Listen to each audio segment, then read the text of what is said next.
Pemirsa, dunia pendidikan di tanah air memang akan selalu menghasilkan tokoh-tokoh besar, baik yang berskala nasional maupun internasional. Keberadaan Pondok Pesantren Salafiyah sebagai salah satu institusi penunjang pendidikan di tanah air tidak bisa dianggap sebelah mata. Betapa tidak, pengalaman sepanjang sejarah telah membuktikan bahwa melalui pondok pesantren, tokoh-tokoh besar di tanah air telah lahir, baik sebelum masa kemerdekaan maupun pada masa kemerdekaan, di mana kita harus mengisi perjuangan yang dilakukan oleh pahlawan kita. Nah pemirsa, kali ini kami mengunjungi pondok pesantren Ihyaul Ulum yang ada di Desa Dukun, Kabupaten Gresik, Provinsi Jawa Timur. Pondok pesantren ini adalah salah satu di antara sedikit pondok pesantren yang meskipun telah mengadopsi sistem modern, tapi tetap mempertahankan pondok pesantren dengan sistem tradisionalnya, yaitu sistem Salafiyah. Sistem tradisional Salafiyah ini tentunya berbeda dengan sistem modern yang saat ini banyak diterapkan oleh pondok pesantren yang baru di Indonesia. Namun, sistem ini sama sekali tidak kalah dengan sistem modern yang banyak digunakan saat ini. Nah pemirsa, tentunya Anda tertarik bukan tentang seperti apa sistem Salafiyah ini dan bagaimana proses pembelajaran sistem ini di pondok pesantren Ihyaul Ulum di Kabupaten Gresik ini. Mari pemirsa, dalam video pembelajaran kali ini kita saksikan proses pembelajaran di pondok pesantren Ihyaul Ulum Kabupaten Gresik, Provinsi Jawa Timur.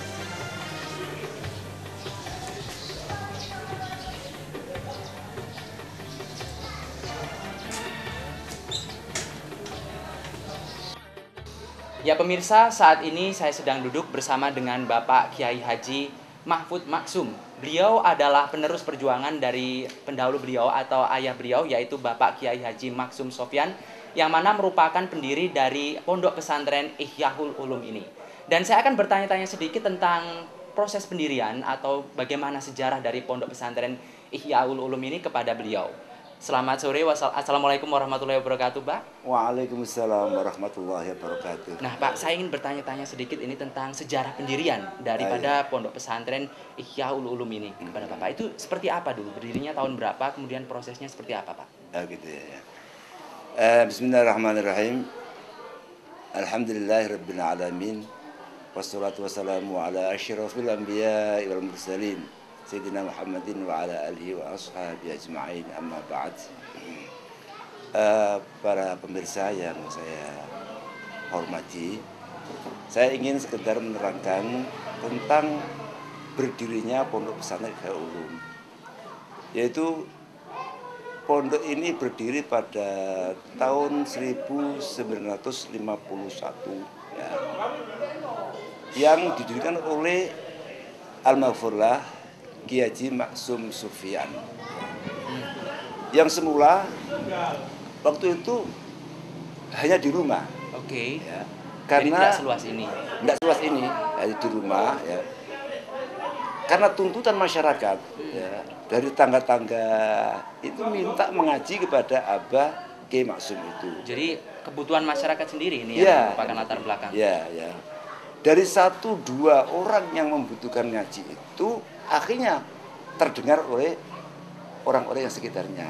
Namun demikian pada awalnya yang disampaikan oleh Abah adalah hanya pendidikan masalah agama. Keagamaan. Ya. Pendidikan formal belum pada awalnya. Ya formal, tapi isinya itu agama. Oh iya. Ya, kan? Jadi dinnya artinya tidak ada umumnya. Ya, Nah, perkembangan selanjutnya pada tahun berapa saya agak lupa tahunnya itu, kemudian memang karena tuntutan zaman diisi dengan pelajaran umum.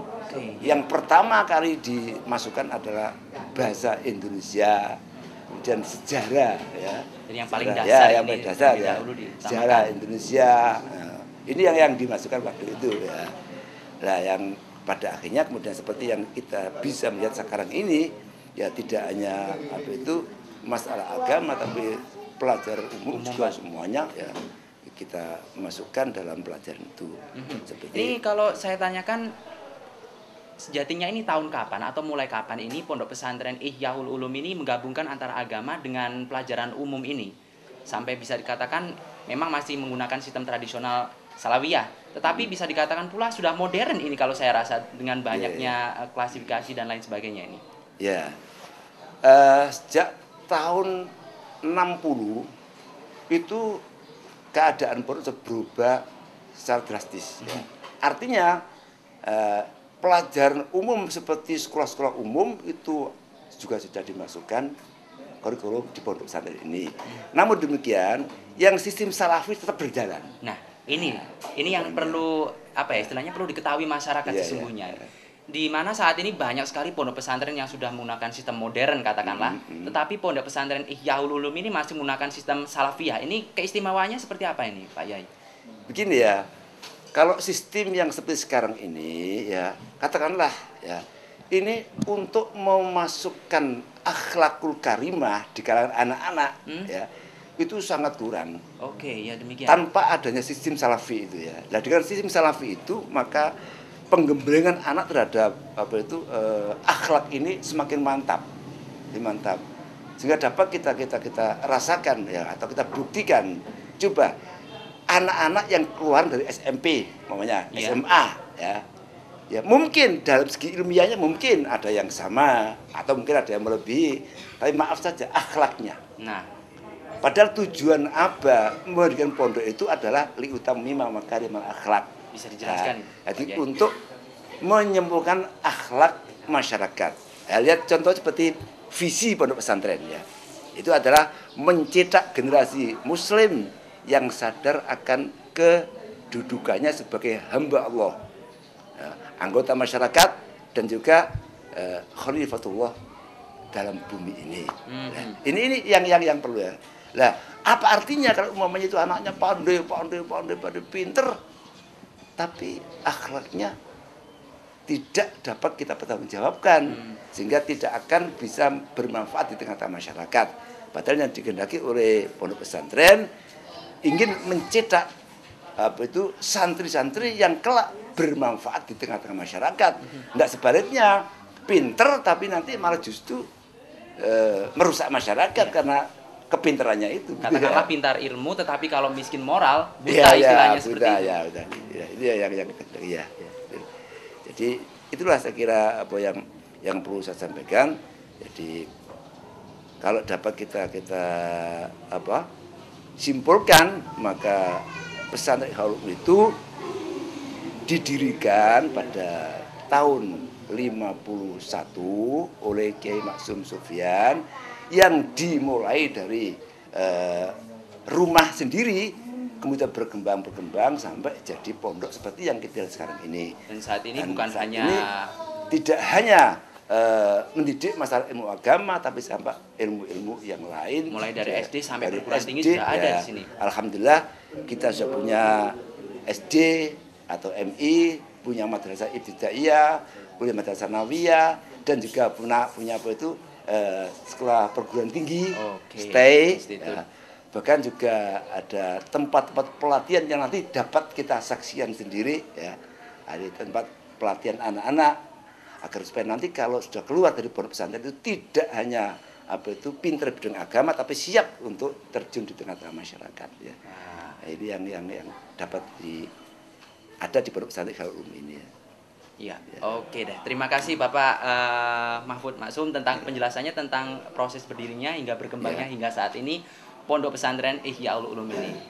Dan pemirsa, demikianlah proses sejarah tentang berdirinya pondok pesantren Ihyaul Ulum ini, dan mungkin apa saja yang dahulu pernah melatar belakangi berdirinya ini. Dan memang sangat luar biasa sekali, dari yang kecil dan akhirnya hingga sekarang berkembang menjadi modern, namun tetap mempertahankan nilai-nilai atau esensi dari pondok pesantren yang sesungguhnya, yaitu sistem salafiyah.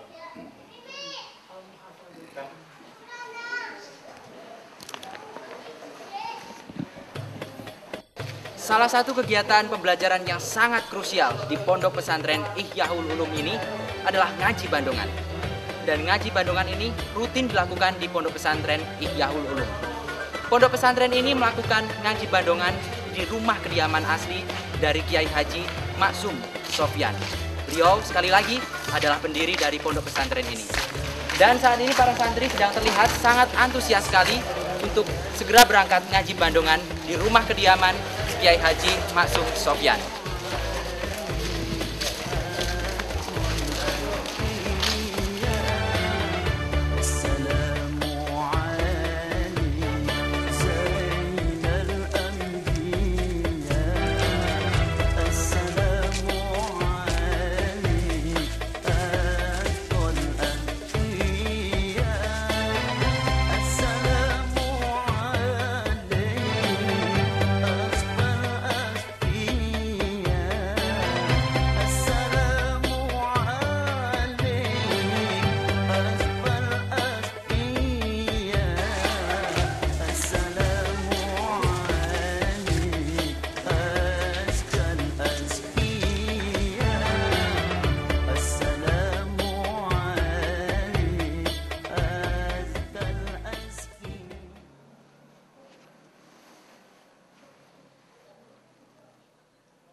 Assalamualaikum warahmatullahi wabarakatuh.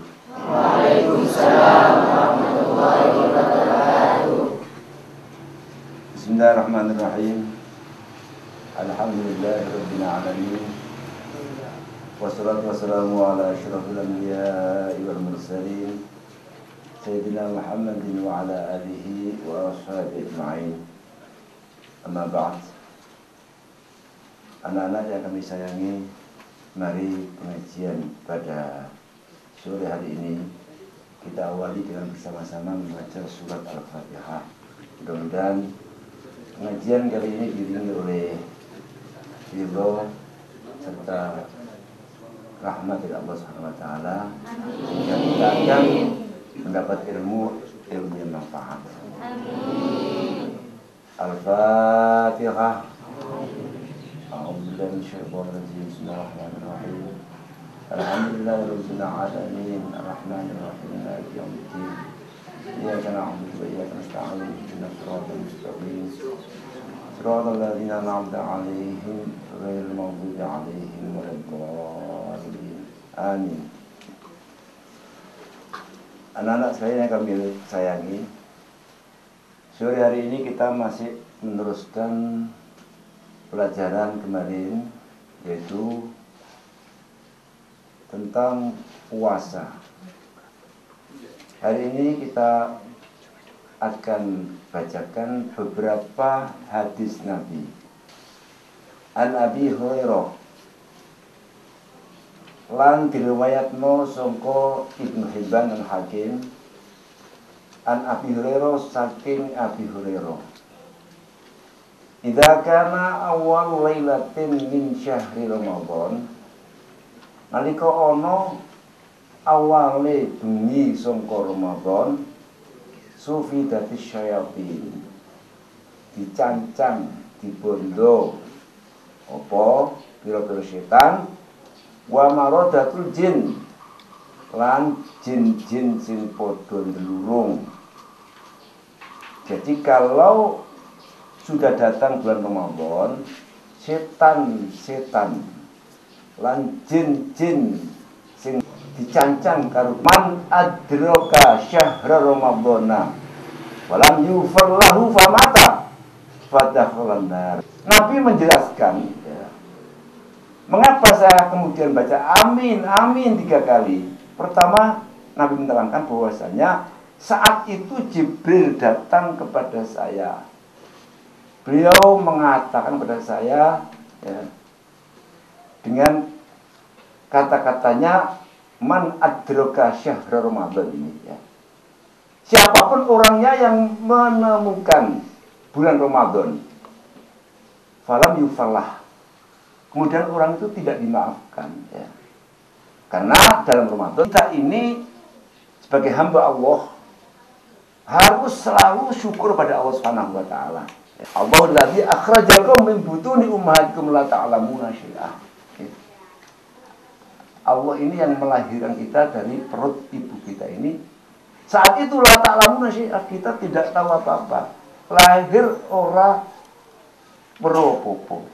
Wa ja'ala lakum sam'a wal absara wal afidah.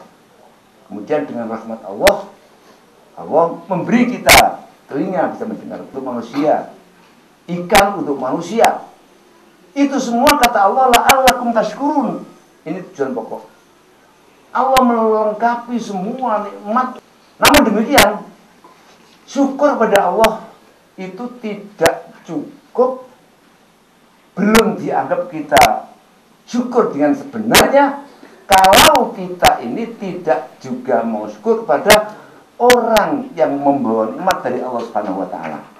Sebagai contoh, anak-anak sampai dewasa ini, ya, bisa mengaji, bisa makan, bisa berbuat hal-hal yang baik. Itu semua berkat bapak dan ibu. Kalau ibu tidak mau menyusui kita, tidak bisa kita hidup, ya. Jadi ibu peranan untuk kita bisa seperti sekarang ini sangat besar sekali. Oleh karena itu Nabi kita Muhammad SAW juga mengingatkan pada kita malam yashkurin nas lam yashkurillah. Siapapun orangnya yang tidak berterima kasih kepada orang yang membawa nikmat Allah kepada kita ini, lain yashkurillah. Artinya orang itu tidak syukur kepada Allah Subhanahu wa Ta'ala. Ya, mari kita lanjutkan pengajian ini ya, tentang kewajiban kita berbuat baik kepada orang tua. Jadi kita hamba Allah Subhanahu wa Ta'ala ini menyadari dengan sebenarnya bahwasanya nikmat semua ada dari Allah Subhanahu wa Ta'ala.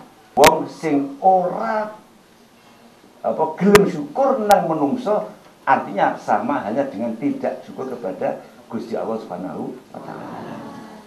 Dapat dipahami ya? Selanjutnya, setelah saya baca ini ya, saya ingin mencoba ya, anak-anak sampai di mana ya, kesungguhannya dengan dalam mengikuti pengajian ini ya. Oleh karena itu, supaya bisa memahami dan mampu untuk memaham hadis-hadis Muhammad SAW. Mohon satu di antara anak siapa yang tampil untuk ke muka untuk membaca seperti apa yang saya baca ini ya.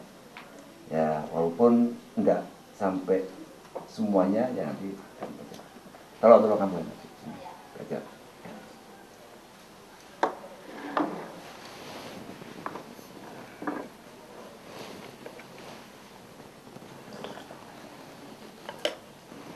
Siapa namanya? Akhyar. Akhyar. Bismillahirrahmanirrahim. Rabbana hibban lan yuridana sapa ibnu hibban wal khatim wal khatim. An Abi Hurairah saking Abi Hurairah. Iza kana nalikana ana apa awal lailatin kawitane wengi.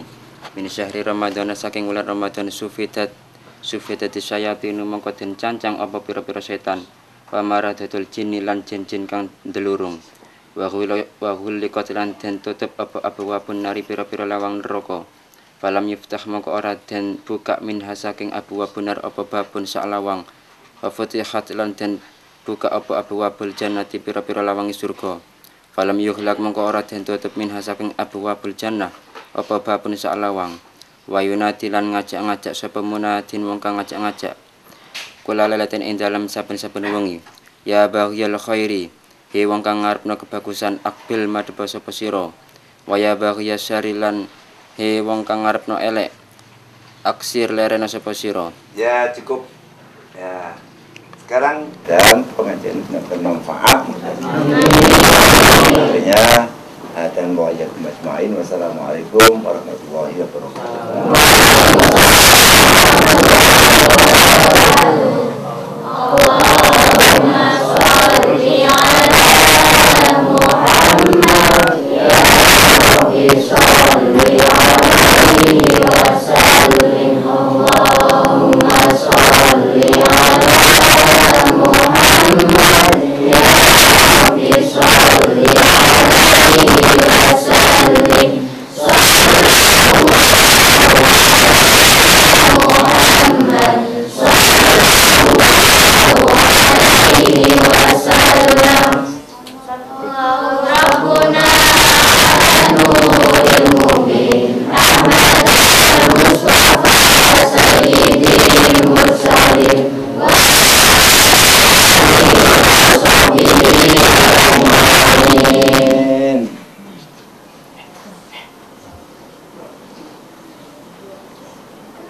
Terus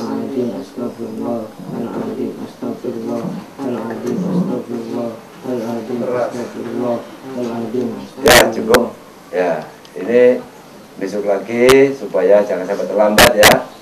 Ya, jadi kalau ngaji semua harus disiplin, jam berapa harus datang ya, juga harus sesuai dengan jadwal yang telah ditentukan ya. Mudah-mudahan besok bisa jadi santri yang baik-baik ya.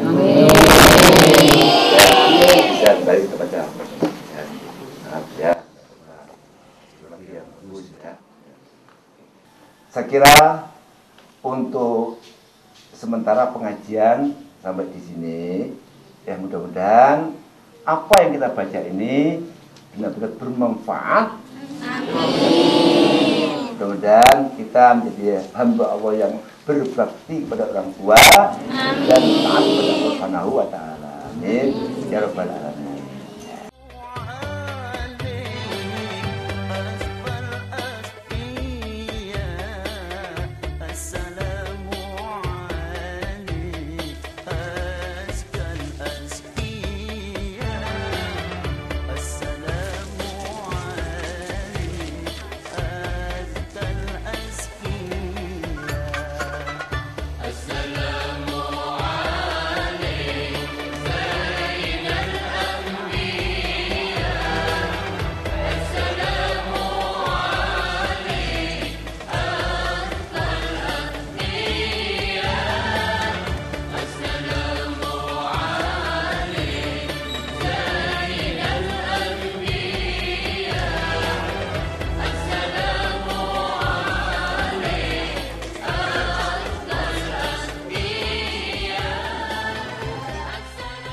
Nah pemirsa, seperti pada ulasan sebelumnya, kita ketahui bersama pada awalnya Pondok Pesantren Ihyaul Ulum ini didirikan oleh Kiai Haji Maksum Sofyan. Dan pada awalnya jumlah santri yang mengaji di Pondok Pesantren Ihyaul Ulum ini terbilang kecil. Lambat laun jumlah santri semakin banyak dan datang dari berbagai daerah. Kemudian timbul sebuah inisiatif untuk membangun gedung baru di mana bisa menampung seluruh santri yang datang dari berbagai daerah yang jumlahnya semakin banyak. Seperti yang terlihat saat ini, para santri sedang berkumpul di musola Pondok Pesantren Ihyaul Ulum untuk melaksanakan ngaji sorokan. Ngaji sorokan ini adalah sebuah kegiatan yang bisa dibilang khas di Pondok Pesantren ini, di mana para siswa sebelumnya diberi sebuah permasalahan untuk kemudian dianalisa para siswa terlebih dahulu sebelum dibawa ke sebuah forum untuk didiskusikan bersama. Dan saat ini Kiai Haji Afif Maksum akan segera memimpin pengajian sorokan ini. Dan bagaimana lebih lanjut tentang pengajian sorokan ini, mari bersama pemirsa kita saksikan.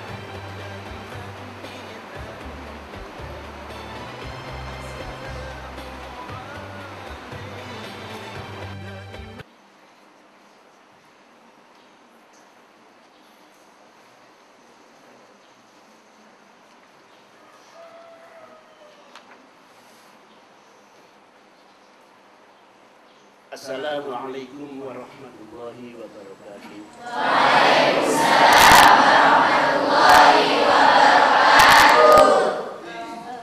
A'udzubillahi minasyaitonir rajim. Bismillahirrahmanirrahim.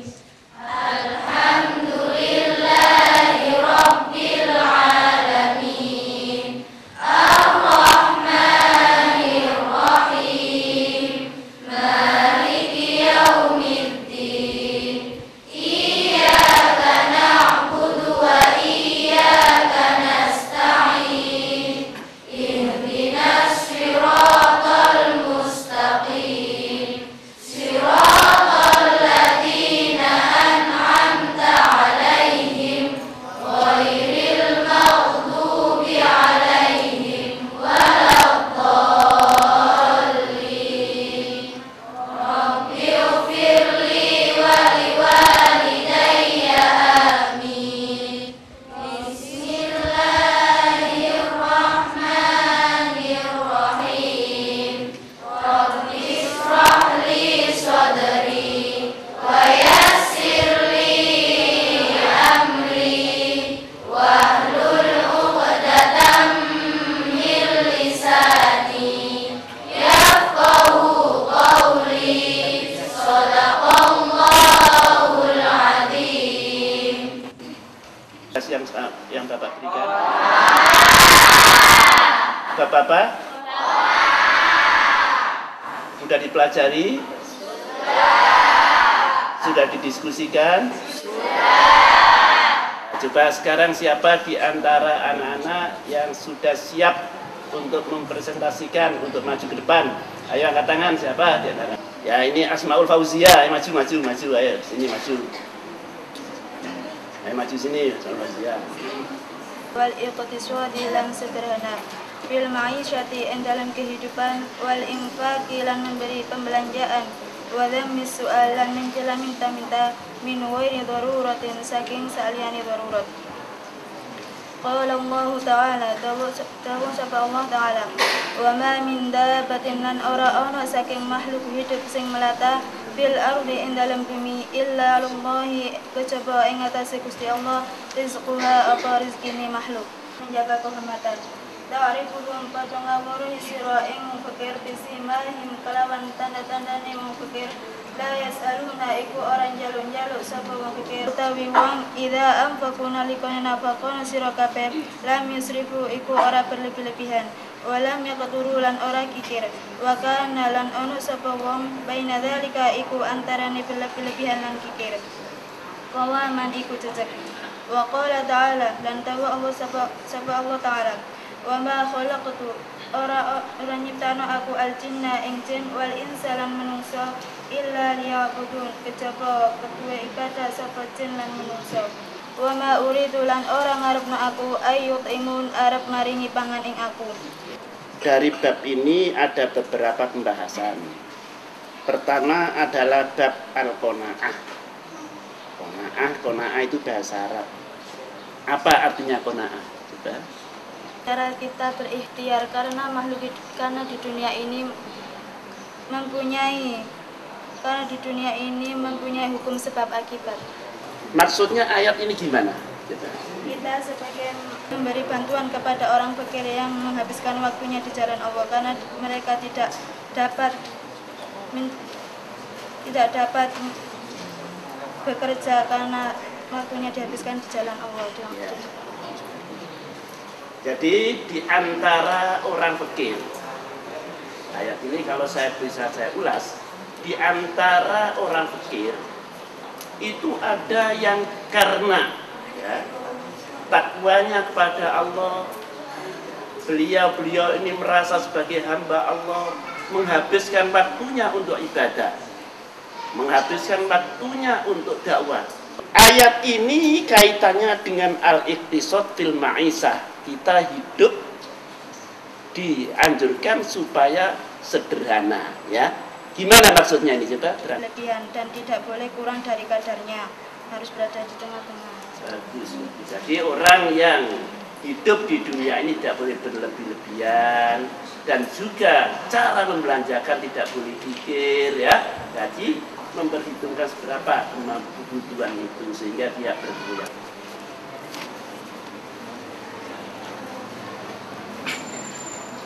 Bismillahirrahmanirrahim. An Abi Hurairah radhiyallahu anhu, saking Abi Hurairah radhiyallahu anhu bin Muhammad sallallahu alaihi wasallam yang Abi Hurairah an Nabi sallallahu alaihi wasallam saking kanjeng Nabi Muhammad sallallahu alaihi wasallam qala dawu sabang Nabi laisal ghina ora ana abong sugih an katratil ardi saking akeh dunya walakin ghina la tetapi nek utawi wong sugih ghina nafsi yaiku sugih ati mutafaq. Allah bersabda laisal ghina an katratil ardi walakin ghina nafsi. Coba sekarang Harin, bagaimana maksud hadis ini uraikan? Kekayaan itu tidak bisa dipandang dari banyaknya harta, tetapi kekayaan itu dipandang dari banyaknya hati atau kayanya hati. Iya, baiklah. Jadi kekayaan itu, harta itu sekalipun banyak, tapi seseorang yang punya sifat yang rakus, yang masih kurang saja.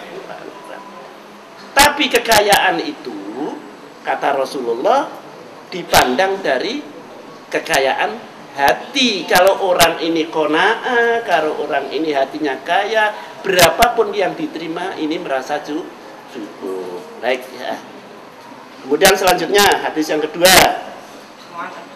Dan mungkin ridani sapa Allah anu mengatasi Abdullah bin Amr anna Rasulullah sallallahu alaihi wasallam saat menikah wala iku dawuh sapa Nabi qad aflaha teman-teman bejo man utawi sapane wong aslama kang Islam waruziqalan dikai rezeki kafafan kang kecukupan apa nahulan diparingi rasa teriman hu ing man Allah subhanallah bima kelawan barang atahu kang maringi sapa Allah hu ing man rawahu Muslim diriwayatkan saking Imam Muslim. Ya. Orang yang bahagia adalah yang beruntung itu adalah orang yang masuk Islam dan diberi oleh Allah rezeki yang cukup dan diberi rasa qanaah atau berterima kasih kepada sesuatu yang diberikan oleh Allah atau dengan apa yang diberikan Allah kepada orang. Baik. Ya, sekarang saya mau tanya kepada anak-anakku sekalian. Anak-anak sekalian kepingin jadi orang yang bahagia atau yang tidak bahagia? Seseorang yang miskin pada suatu ketika minta kepada Nabi minta kepada Nabi, kemudian dikasih oleh Nabi. Pada suatu ketika butuh lagi, minta lagi kepada Nabi, ya, dikasih lagi oleh Nabi.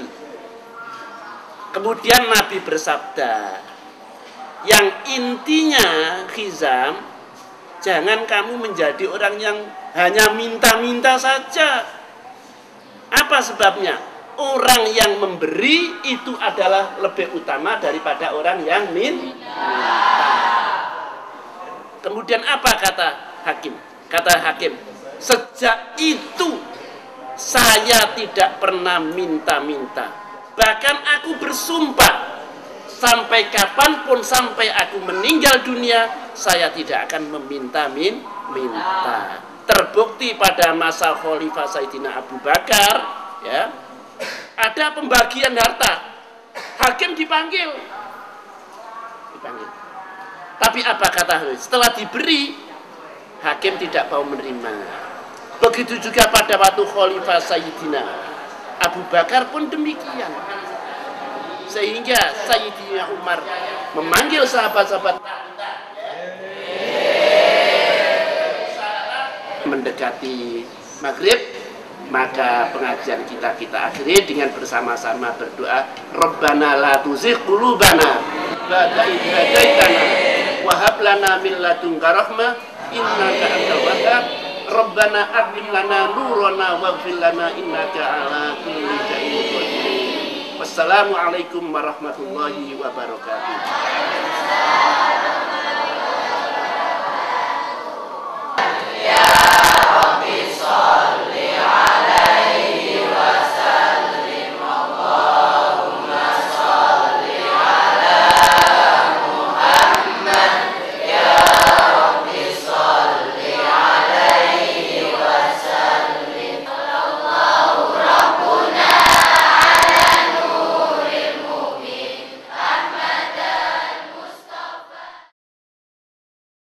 Pemirsa, saat ini saya sedang berada dengan Bapak Kiai Haji Afif Maksum MM, dan beliau adalah salah satu pengurus dari Pondok Pesantren Ihyaul Ulum ini.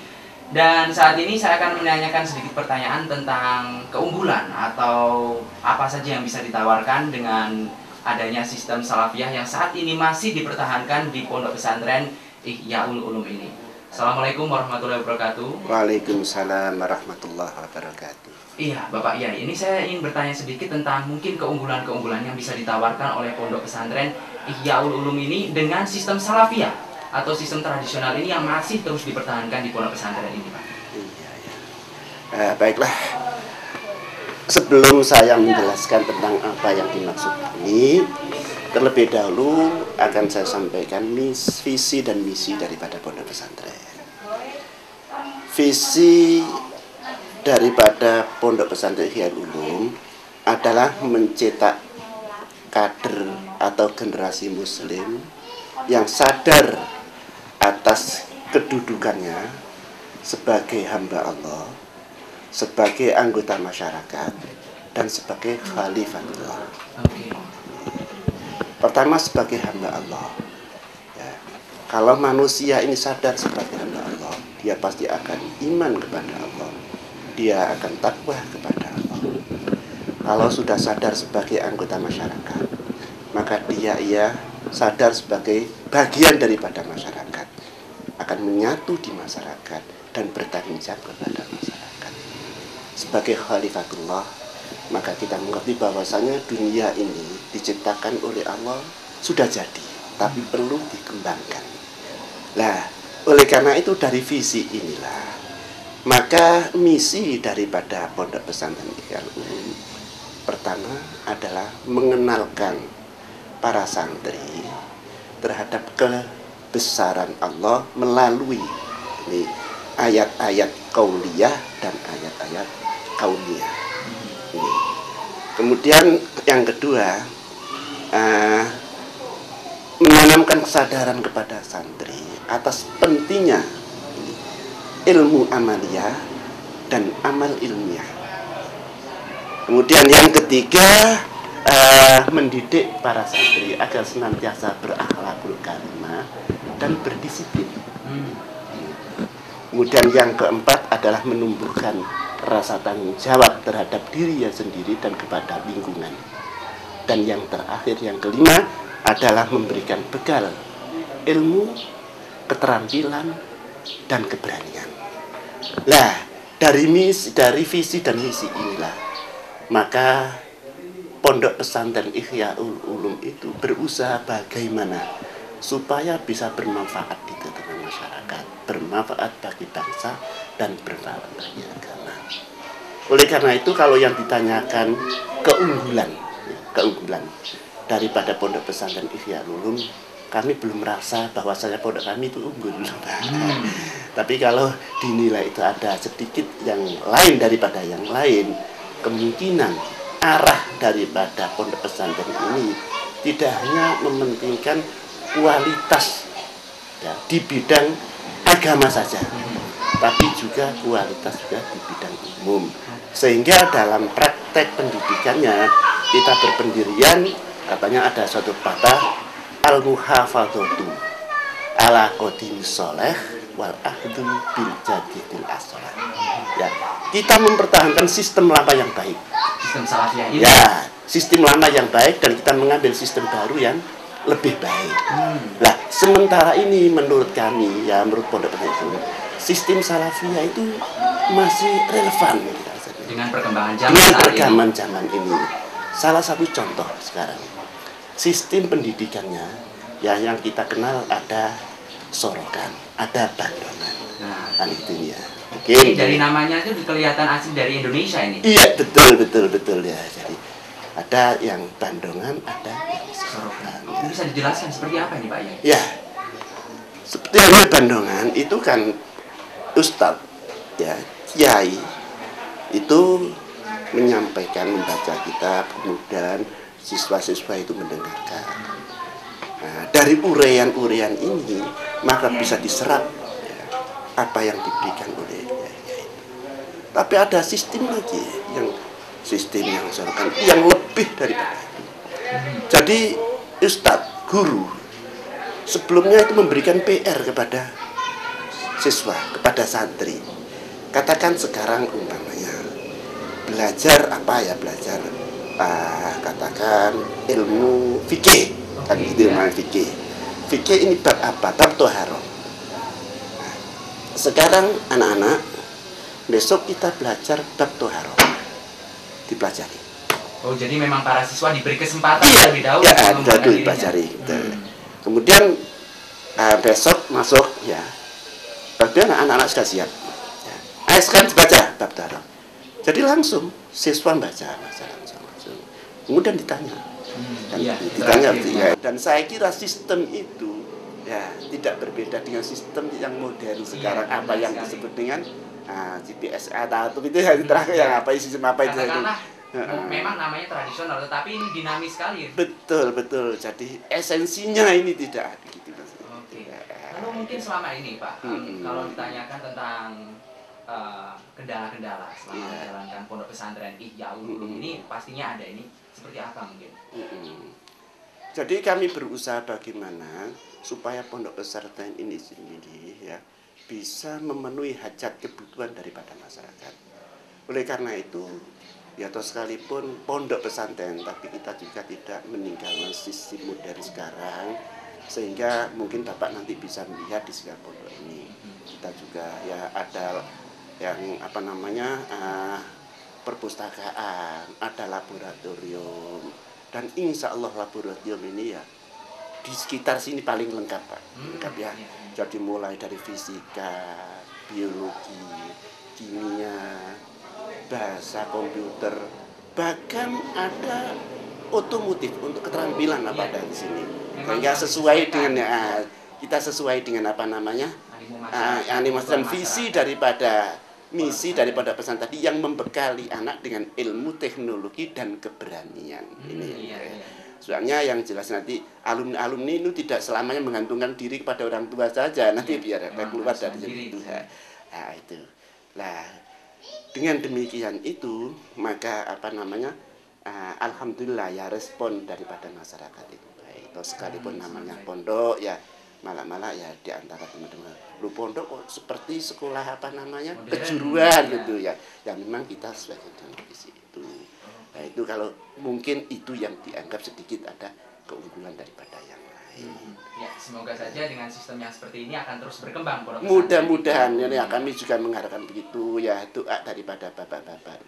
Dan alhamdulillah dengan apa namanya perjalanan pondok pesantren ini ya kita mendapat dukungan penuh baik dari pemerintah maupun dari masyarakat, pemerintah daerah maupun pemerintah pusat juga alhamdulillah kita juga.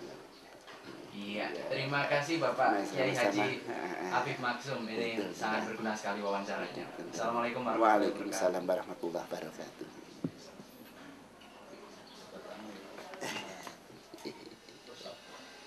Assalamualaikum warahmatullahi wabarakatuh.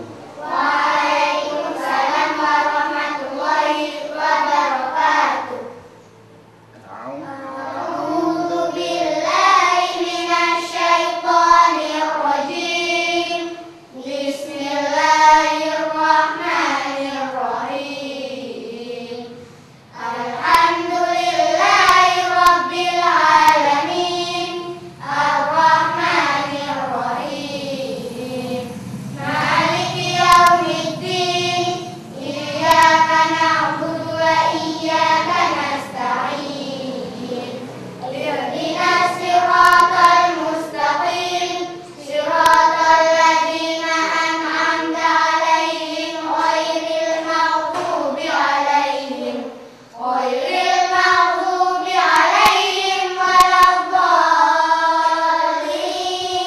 Rabbighfirli wa liwalidayya amin.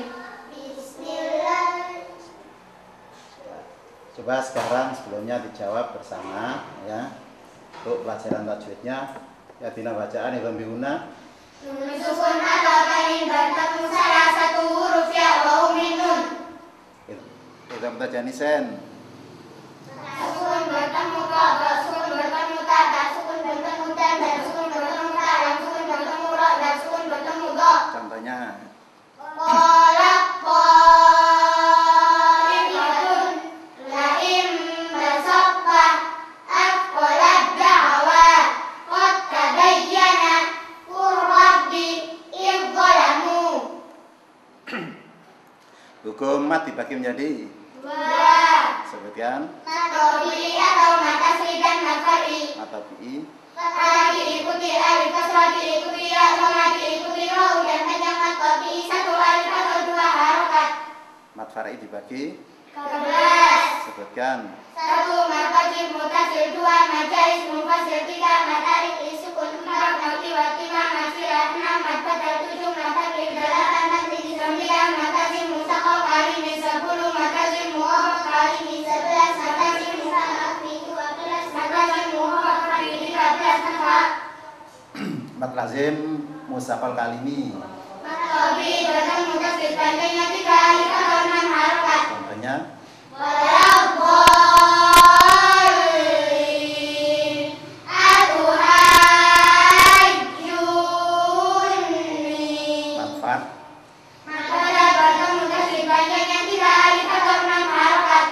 sekarang dibuka Al-Qur'annya surat Al-A'raf, kita mulai ayat 1. Dan sudah belum sudah. Sekarang kita bersama untuk bersama mulai dari ayat 1.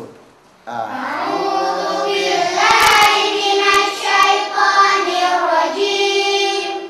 Bismillahirrahmanirrahim.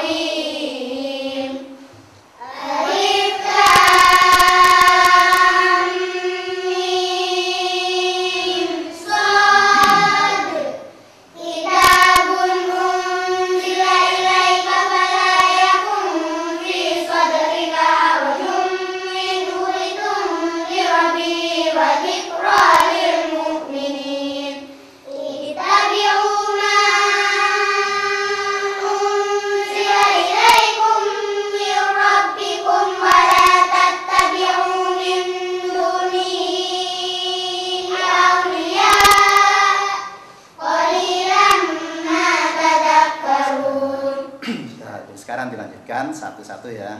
Ayo saya mulai dari sampean Mbak.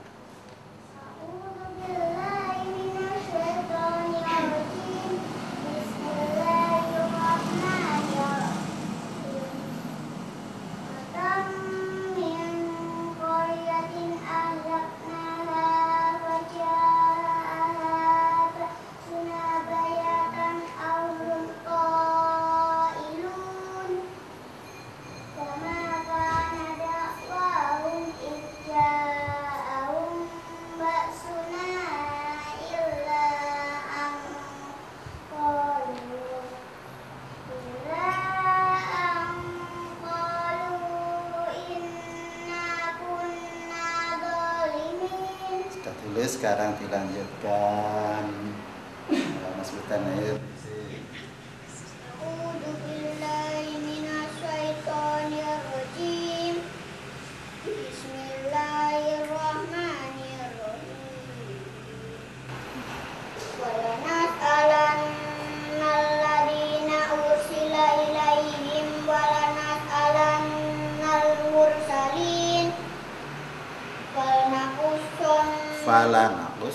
Falanaqussonna alaihim bi'ilmi wa ma kunna ghaibin wal waznu yawma idinil haqq wa man taqulat mawazinuhu fa ulaika humul muflihun. Sekarang dilanjutkan Mbak Mila.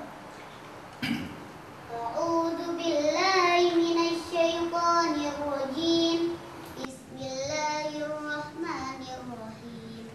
Wa man khaffat mawazinuhu fa ulaika alladziina khasiru anfusahum wa ulaika alladziina bima kanu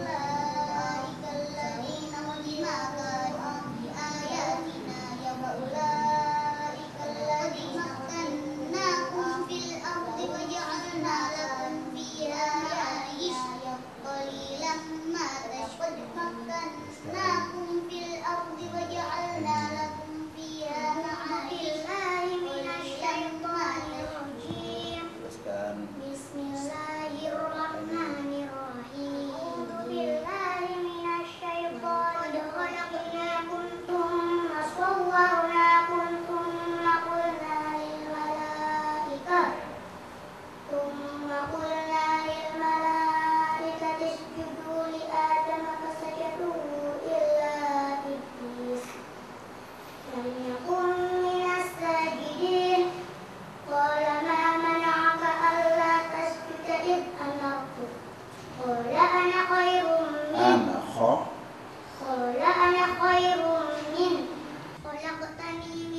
Sekarang bersama-sama ternyata.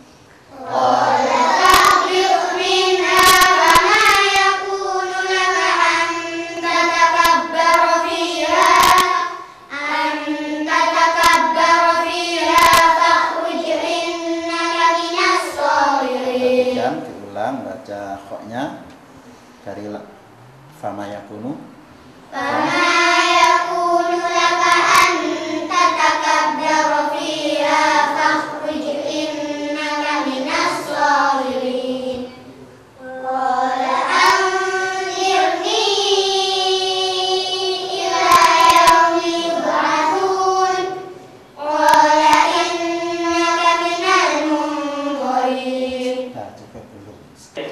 Sekarang siapa yang setuju yang jawab ya? Alif lam mim shod. Shodnya bacaan mat apa? Ya Mbak Lia. Ketina utara musbahat fi. Bacaan yang tiga alif lautnya ada 8. Sekarang selanjutnya kitabun unzila ilaik. Ilaik bacaan mat apa? Mbak Pakis. Yatin al-Madlin.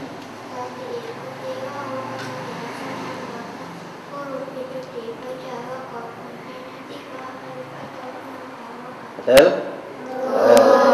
Sekarang selanjutnya perhatikan dengan baik-baik. Fala yakum fi sadrika harajum minhu litunzira bih. Tunzira bacaan apa? Mbak Sima. Yang dinamakan bacaan Eva.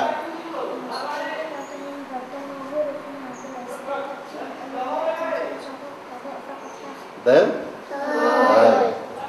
Sekarang litunzira roknya dibaca apa? Mbak Aji. Dibaca tafhim. Sekarang sebutan rok yang dibaca tafhim.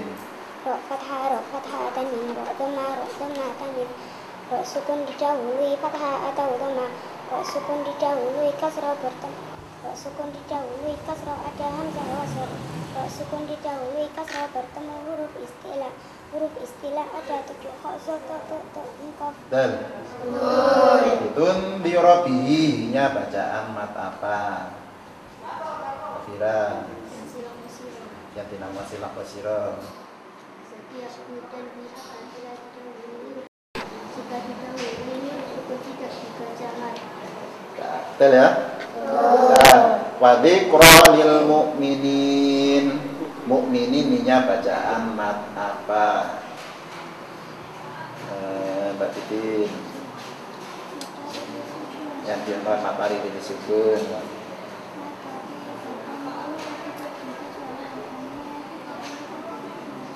Betul? Terus hanya bacaan mat apa? Jamila yang belakang. Yang dinamakan isim fasil.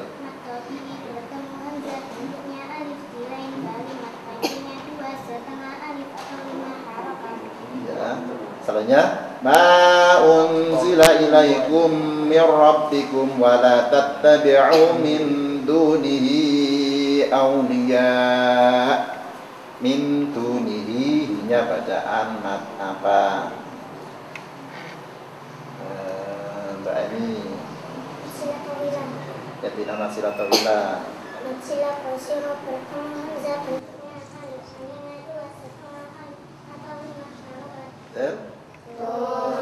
Qalilan ma tadhakkarun. Qalilan ma bacaan apa? Baik. Ganti nama bacaan ganti guna. Sukun atau tanwin bertemu salah satu huruf ya mim nun. Sekarang ganti nama bacaan dan bila guna apa? Baik. Sukun atau tanwin bertemu lam atau ra. Nah, sekarang bersama-sama, jawab bersama-sama ya. Yang dinamakan bacaan itu mutaqariban. Tak sukun bertemu dal, sukun bertemu kaf, tak sukun bertemu mim. Yang dinamakan bacaan itu mutamathilan. Setiap huruf yang sama yang pertama sukun. Contohnya Idrib fil aswaka, yusrif fil qasri, wa qad dakhalu, rabihat tijaratuhum. sebutan huruf-huruf komabia. Huruf-huruf samsia. Qalqalah surah. Huruf qalqalah yang matinya asli. Sudah, sekarang kita lanjutkan untuk surat pendeknya.